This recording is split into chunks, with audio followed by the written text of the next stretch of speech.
Howdy folks, I'm bobbing blue boats, bravely battling blustery beach breezes. I'm Amber. And here are more blustery beach breezes for us to battle, so let's get started on that. Alright folks, and our first letter is titled, Am I a jerk for buying property that my sister wants to rent? Am I the jerk for buying property that my sister wants to rent?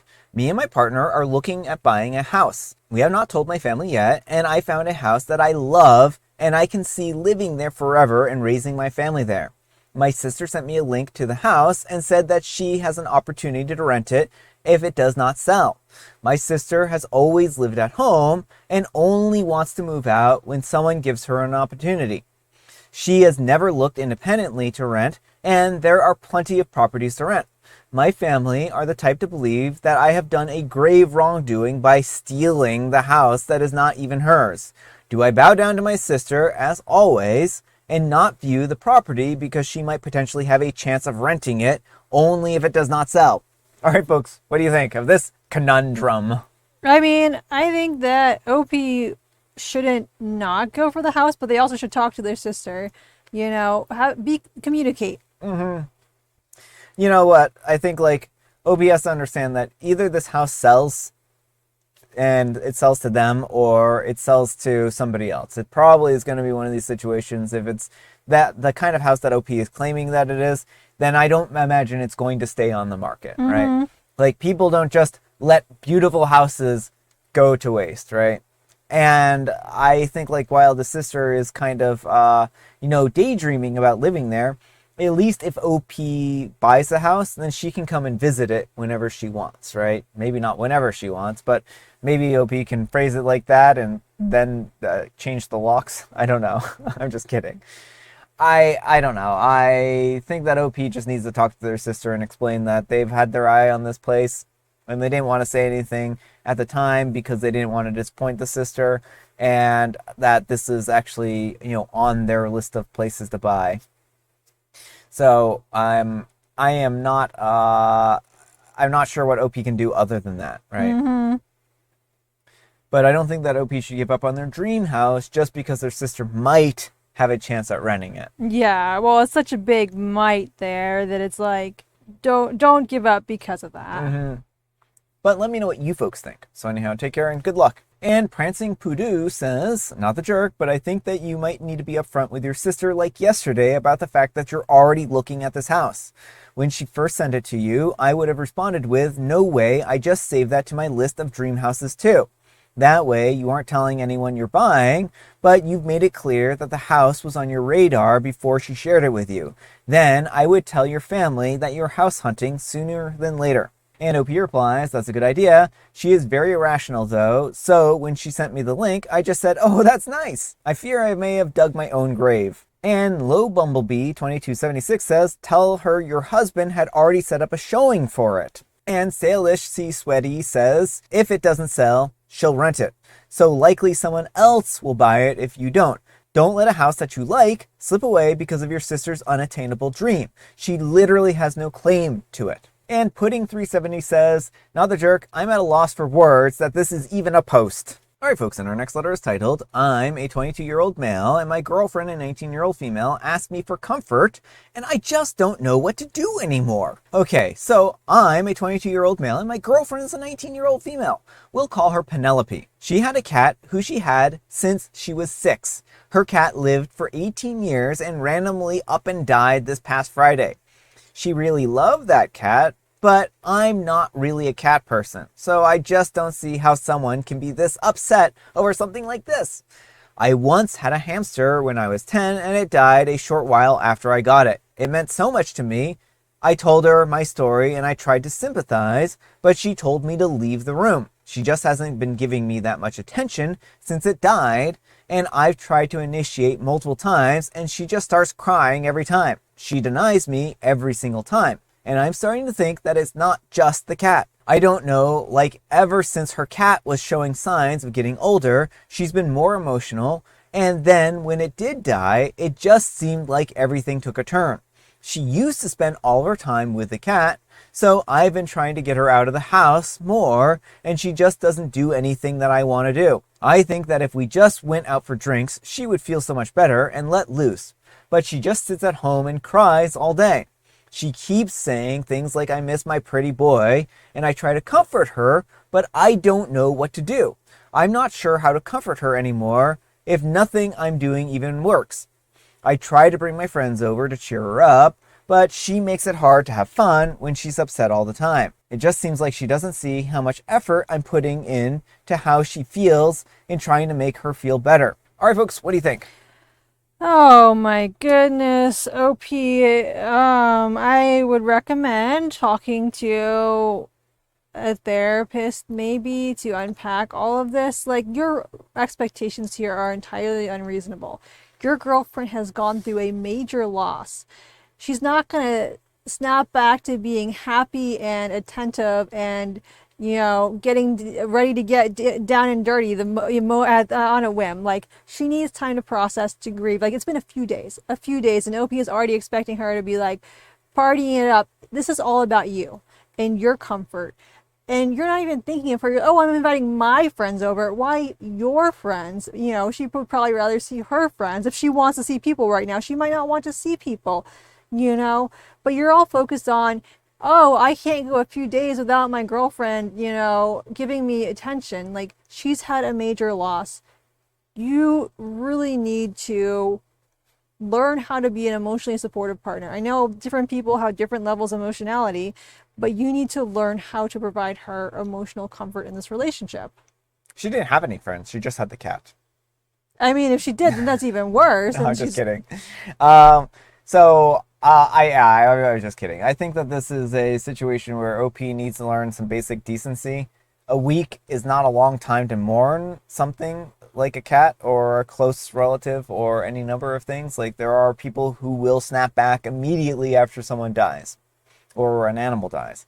But there are people who are going to take time to mourn, and mourning works differently for every person. Some people, they take a long time to mourn, they take a long time to process their emotions, and other people, they can just, mourn and be done with it, right? Now, while OP was trying to be sympathetic and trying to show, hey, I lost a pet too, it's not quite the same thing to lose a hamster that you had for 2 weeks as compared to losing a pet that you've had for 18 years, right? Yeah. Well, OP says, right, well, I don't like cats, so I don't understand how anyone could. And I'm wondering if that is coming across in this. Like, you have to check your disdain here, OP. It doesn't matter if you don't personally like cats. Yeah. You don't have to like whatever pet your partner had to understand that feeling of loss and grief and to empathize with them. Yeah, so I think that OP just needs to let her have her time and space and ask her what you can do to help her, right? Yes, you're so right. Like, instead of trying to assume what she needs, talk to her, ask what she wants, and forget about yourself for a few. Like, she's not going to be attentive to you right now. Like, she needs to be the center of attention, and the one who you need to go to her and comfort her and not expect her to just bounce back immediately. Yeah. But let me know what you folks think. So anyhow, take care and good luck. All right, folks, and our next letter is titled, Am I a Jerk for Wearing White to a Wedding? My good friend of 10 plus years got married and decided to have a low-key wedding, very intimate at City Hall with immediate family only. Afterwards, she had a very casual party for 100-ish people. It had been really hot in the city where her wedding was held for the last few weeks, and part of the casual party was in a garden in the baking sun. I brought this beautiful 2-piece high-waisted midi skirt and crop top. They almost meet in the middle, so very little skin was shown. The base color was cream, but they were very brightly floral in pattern, and only a tiny piece of the cream poked through the orange and earth tones.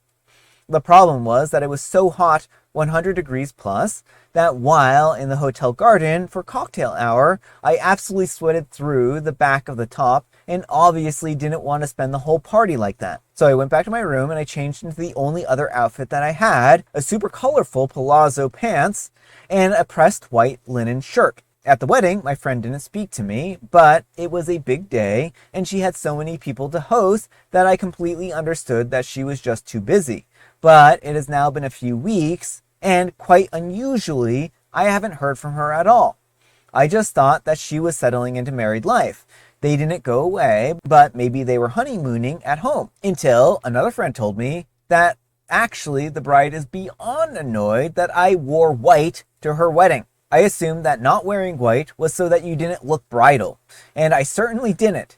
There were also many men who had ditched their jackets in the heat, so they were just wearing white shirts. I'll be honest, it didn't even occur to me that it would be an issue, but maybe being thoughtless makes me a jerk. Edit, I can't add a picture, but this is pretty much the outfit that has caused the problem. Wedding guest outfit, and the picture has been removed since then, so... And edit number 2, I went to see if I could find a picture of the original outfit. I completely misremembered the colors. It wasn't even a bit cream. The background was pink. All right, folks, what do you think? No, not the jerk. And it is really interesting that when these situations crop up, guys wearing white shirts is totally fine, but if a woman has a pop of white in her outfit, suddenly she's stealing the show. No double standards here. White shirts are okay or they're not okay. End of story. Like, white shirts don't look bridal in general on people. No one's going to see someone wearing a white shirt and mistake them for the bride. The bride needs to get over herself. Yeah, I mean, I just feel like OP wasn't really trying to do this out of malice or anything like this. This wasn't like a ivory shirt or ivory dress or something like that. They're like, no, I wasn't wearing white. I was wearing ivory. I was wearing cream. I was wearing buttercream. You know, it's one of these things where sometimes these people will say things like, oh, I was wearing, these colors that weren't white, but they're very clearly white. OP in this particular case was just wearing a white shirt and looked like the other guys. They were wearing pants even, right? So it's not like they were wearing like a skirt and it looked like they were wearing like a white dress or something like that, right? They were just wearing a pant and a shirt here. So I don't think that OP was in the wrong. And if it really bothers the bride this much, OP can apologize and explain, hey, what about all the guys that were wearing white there? I just thought that that was fine since all these guys were wearing white. So I don't know. Maybe she's annoyed at all the guys too. Who knows?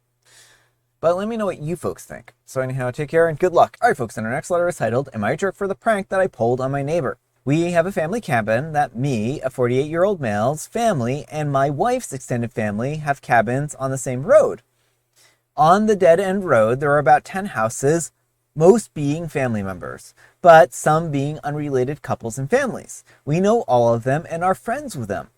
On this dead-end road, we have disagreements about the most trivial thing, college rivalries. The houses are about 4 to 6 Team A and Team B. As a fan of Team A, we heavily disapprove of Team B and vice versa. We have always had a silly competition, like having the biggest flag and painting logos on our decks. Well, last year, the first couple on the road got a beautiful custom-made wood sign with their last name, a cute slogan, marriage year, and colors of Team B. And of course, with a big old Team B logo in the middle.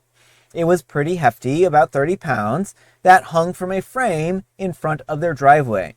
This spring, we got to the cabins before them, and I thought as a fun prank, I got out a ladder and I hung their sign 12 feet high between 2 trees next to their driveway with some rope.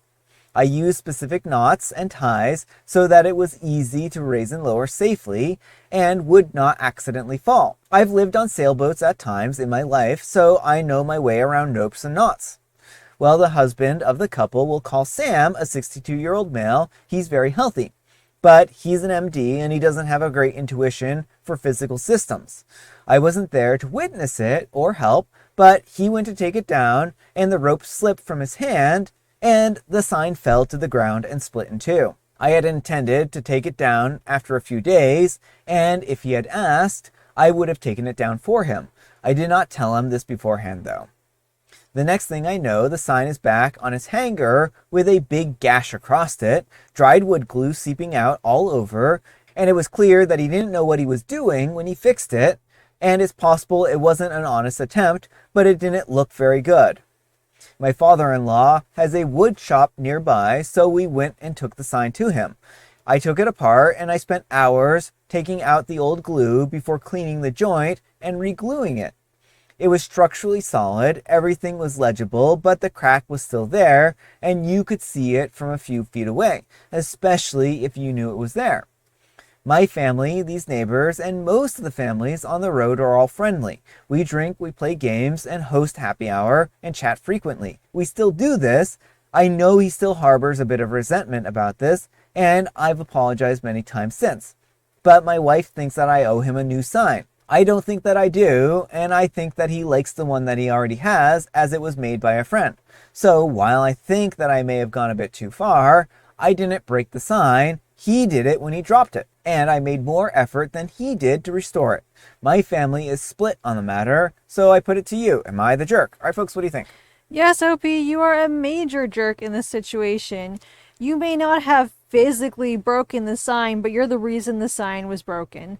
A prank would have been to turn the sign the other way and like tape on a banner that could easily be removed of your team or something like that, not hang it way up in a tree. I think that OP should talk to the neighbor and find out what they can do to make this right. I think that's really the best course of action. They can say, hey, I really want to make this right. I don't want this, bad blood or friction between us. What can I do to, repair this, make you whole? And if the neighbor just says time, then that's time, right? If they want a new sign, then OP should go out of their way to make a new sign, right? And I think that, maybe OP has learned a valuable lesson that there are sometimes pranks that can go very wrong, and people are going to hold that against you still. So I think that OP, while they're trying to blame the neighbor, it's really on them. Their neighbor didn't, by their own admission, doesn't know how to utilize knots in the same way. So while it might have been easy or trivial for OP, it clearly wasn't easy or trivial for the neighbor. So they can't go around blaming the neighbor for something that they literally did, right? But let me know what you folks think. So anyhow, take care and good luck. But folks, let's see what the Wheel of Judgment has to say. Wheel of Judgment, turn, turn, turn. Tell us the judgment that OP's earned. Misguided hero. No. Apparently, the wheel does not like the other team. All right, folks, it is tea time. Grab your beverages of choice. I've got some tea right here, and Amber, she has a joke. What animal has more lives than a cat? 2 cats glued together. Frogs. They croak every night. Oh. Maybe not the best story considering the second story we had here. Our jokes considering the second story we had. And folks, today is a very special day. It's 9 Lives Day. So if you're a cat, it's your day. And I have Mega Mint. All right, folks, that's all the time we have for today. Thank you so much for watching. Happy Fantastic Friday, folks. I hope your Friday is off to a fantastic start. Amber, we need some kind of moral advice and or guidance, and please have it on pranking people badly. Pranks should be funny to everyone involved. If they end up breaking things, then you are on the hook to replace them. Yeah. But thanks so much for watching, and we'll see you all tomorrow. Bye.